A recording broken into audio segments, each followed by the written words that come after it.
Kondisi anak yang melakukan pelanggaran berat marak diselesaikan dengan cara memutuskan rantai pendidikan, yaitu dengan mengeluarkan anak tersebut dari sekolah. Perlu diketahui bahwa Dewan ini dengan tegas dan dengan bangga menyatakan bahwa kami sangat setuju dengan mosi yang diperdebatkan kali ini, yakni melarang sekolah untuk mengeluarkan siswa yang melakukan pelanggaran berat seperti perundungan, memakai narkoba, dan lain sebagainya. Perlu diketahui banyak sekali latar belakang mengapa seorang siswa itu dapat melakukan tindakan-tindakan yang menyimpang. Seperti salah satunya adalah mendapatkan influence yang buruk dari lingkungan keluarganya. Seperti misalnya ia mendapatkan influence dari orang tuanya ketika ibunya itu merokok atau misalnya ayahnya itu banyak sekali meminum alkohol, maka anak tersebut akan kecenderungannya sangat tinggi untuk melakukan hal-hal yang dilakukan oleh ayah atau ibunya tersebut. Lalu ketika seorang ibu itu memarahi anaknya, maka anaknya tersebut akan cenderung untuk memproyeksikan apa yang diberikan atau apa yang diajarkan oleh ibunya itu kepada teman-temannya atau kepada lingkungan sekitarnya. Namun perlu diketahui mengapa seorang anak dapat menempuh pendidikan adalah karena orang tuanya itu mengharapkan supaya anaknya itu bisa masuk ke pendidikan tersebut dan berubah dari yang awalnya negatif menjadi lebih positif,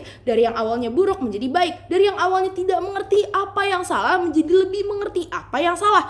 Maka dari itu perlu diketahui adanya peran pendidikan dan tenaga pendidik untuk merubah atau untuk mengarahkan seorang anak itu dari yang negatif menjadi lebih positif lagi.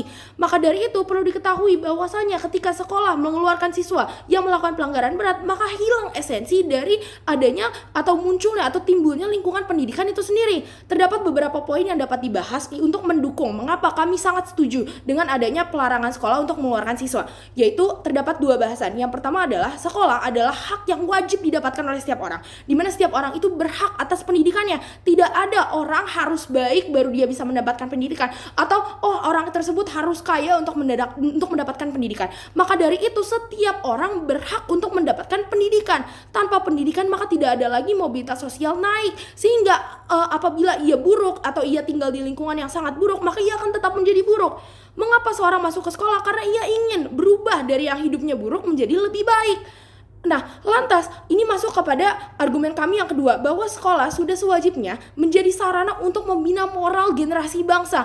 Tidak boleh ketika seorang anak itu masuk ke dalam lingkungan pendidikan melakukan sesuatu yang salah lantas dihukum dan dikeluarkan. Sehingga ketika ia masuk dengan membawa informasi yang salah, lantas ia akan keluar juga dengan membawa informasi yang salah. Maka dari itu tidak ada perbaikan dari dikeluarkannya seorang siswa itu dari lingkungan pendidikan setelah ia melakukan kesalahan. Lantas terdapat beberapa skenario yang dapat kami bawakan apabila seorang anak setelah melakukan pelanggaran tersebut lalu dikeluarkan. Yang pertama adalah anak tersebut keluar dari sekolah, dan ketika ia keluar ia justru akan menjadi semakin semena-mena dalam melakukan pelanggaran tersebut. Mengapa? Ketika ia masuk di dalam lingkungan sekolah, maka terdapat aturan-aturan yang menjaga dia atau istilahnya setidaknya membatasi dia untuk melakukan aspek-aspek yang dianggap pelanggaran tersebut, seperti misalnya narkoba. Ketika ia masuk sekolah, ia sadar bahwa ketika ia sekolah, ia tidak boleh narkoba. Lantas ketika ia tetap melakukannya, setidaknya ada perasaan bersalah yang ia miliki karena telah melanggar aturan tersebut. Lalu ketika ia keluar dari lingkungan pendidikan tersebut, ia akan merasa bahwa ia telah bebas dan bahwa ia telah lepas dari segala aturan-aturan yang mengekangnya dari melakukan pelanggaran-pelanggaran tersebut. Sehingga adanya mengeluarkan sekolah atau mengeluarkan siswa dari sekolah itu justru tidak membawakan efek yang baik. Lantas skenario yang kedua adalah ketika anak tersebut dikeluarkan dari sekolah, maka anak tersebut akan depresi dan merasa rendah diri, merasa bahwa ia tidak sebaya dengan teman-teman atau lingkungan-lingkungan sekitarnya. Ketika umur-umur teman-temannya masih sekolah, ia malah dikeluarkan dari sekolah. Lantas apa yang akan terjadi? Ia akan menjadi depresi atau kondisi mentalnya akan semakin rusak. Lalu apa yang terjadi ketika kondisi mentalnya semakin rusak? Apakah ia menjadi pribadi yang lebih positif? Jawabannya adalah tidak. Tentu ia akan mengulang kesalahan yang sama. Ketika ia awalnya merundung orang lain di sekolah, dia dikeluarkan, ia tentu akan merundung orang lain lagi. Di mana? Di lingkungan rumahnya. Karena apa? Karena ia tidak mendapatkan pendidikan yang baik. Ia tidak mengetahui apakah merundung itu salah atau tidak. Dan kalaupun setidaknya sebelum ia dikeluarkan, ia sudah mengetahui bahwa itu salah, ia akan tetap melakukannya lagi karena ia merasa senang. Coba bayangkan, ketika ia sudah tahu salah, ia masih melakukannya, lalu ia dikeluarkan dari sekolah. Apakah ia akan berhenti? Jawabannya adalah tidak. Dia tidak akan mengalami efek jera seperti yang akan dibawakan oleh tim oposisi. Lantas, skenario yang terakhir adalah ketika anak tersebut dikeluarkan dari sekolah, maka orang tuanya pasti akan memindahkan anak tersebut ke sekolah yang lain. Apakah itu akan menyelesaikan masalah? Jawabannya adalah tidak. Lantas, itu hanya akan memindahkan masalah dari lembaga pendidikan yang satu ke lembaga pendidikan yang lain. Maka dari itu, kita mengetahui bahwasanya anak ini tidak berubah dari pribadi yang negatif menjadi pribadi yang positif gitu. Maka Dewan ini sangat percaya bahwa mengeluarkan siswa itu bukan menjadikan itu sebagai salah satu kebijakan atau keputusan yang baik seperti yang sudah ada pada status quo saat ini. Maka dari itu Apabila tim oposisi mengatakan bahwasanya membiarkan siswa tersebut hanya diam di sekolah, pada akhirnya justru malah tidak memberikan efek yang jera. Menurut kami sebagai tim proposisi dan tim pemerintah mendukung bahwasanya ketika anak tersebut masuk ke dalam suatu lembaga pendidikan lalu kemudian ia melakukan pelanggaran, harusnya sanksi yang diberikan adalah sanksi yang mendidik. Sanksi yang mendidik ini adalah seperti memberikan tugas yang lebih banyak daripada teman-teman yang lainnya. Maka ia akan merasa bahwasanya ia harus lebih fokus pada hal-hal yang positif.